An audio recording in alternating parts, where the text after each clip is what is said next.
Ало. Ало, Бебчо, знаеш ли какъв ден е днес? Разбира се, честита годишнина, Мило. Искам само да ти кажа, че адски много те обичам и това го правя за теб. Никога няма да забравя тези мигове с теб. Аз се чувствам добре, обичам те и винаги ще си в моето сърце. Никога няма да забравя тези мигове с теб. Аз се чувствам добре, обичам те и винаги ще си в моето сърце.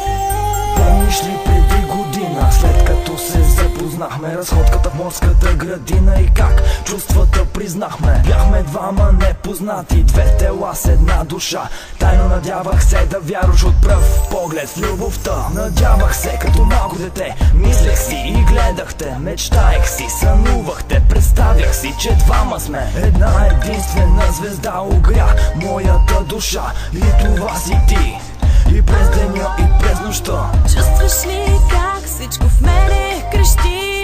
Искам да съм с теб, дори да ме боли. Обичам те, никога не съм се чувствала така преди. Помниш ли всеки ден, когато идваше до нас по терасата? Чувах твоя глас, сърцата ни вече не са от лед. Ти обичаш мен и аз обичам те. Никога няма да забравя тези мигове с теб. Аз се чувствам добре, обичам те и винаги ще си в моето сърце. Никога няма да забравя тези мигове с теб. Аз се чувствам добре, обичам те и винаги ще си в моето сърце.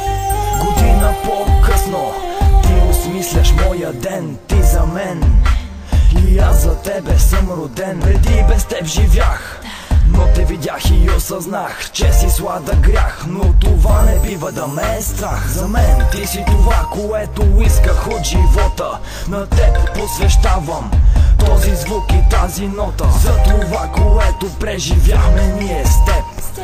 Искам те за винаги, разбираш ли ме, беб? Тя е твоята половинка, ти си нейния герой. В очите твои виждам мечти безброй. Аз знам, че всичко заедно вие правите ръка за ръка напред. Двама ще се справите. Обичате